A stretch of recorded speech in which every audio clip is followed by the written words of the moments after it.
ലൈബ്രറിയിൽ ജോലി ചെയ്യുന്ന ഇവൾക്ക് അവിടെ നിന്നും ഒരു മന്ത്രവടി കിട്ടുന്നു. ചുമ്മാ ഒരു രസത്തിന് മന്ത്രം ചൊല്ലി ഒരു ബുക്കിൽ തൊട്ടതിന് ശേഷം ആ ബുക്ക് തുറന്നപ്പോൾ അതിനകത്തു നിന്നും അവൾക്ക് പണം ലഭിക്കുന്നു. ചിലപ്പോൾ ഈ മന്ത്രവടിയുടെ ശക്തി കൊണ്ടായിരിക്കാം ബുക്കിനകത്തു നിന്ന് പണം കിട്ടിയത് എന്ന് കരുതി അവൾ ഓരോരോ ബുക്കെടുത്ത് മന്ത്രം ചൊല്ലി തൊടുന്നു. അങ്ങനെ എല്ലാ ബുക്കിൻ്റെ അകത്തു നിന്നും അവൾക്ക് പണം ലഭിക്കുന്നു.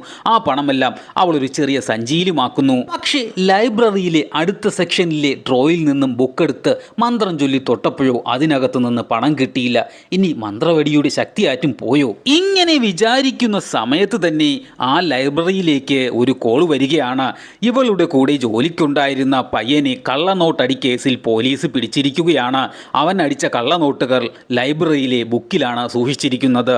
അതുകൊണ്ട് തന്നെ അവിടെയുള്ള ഒരു ബുക്കും തുടരരുത് എന്നാണ്. തൊട്ടാൽ തൊടുന്നയാളും പ്രതിയാകും. പോയേ കയ്യിൽ നിന്ന് പോയേ പിന്നെയും പോയേ.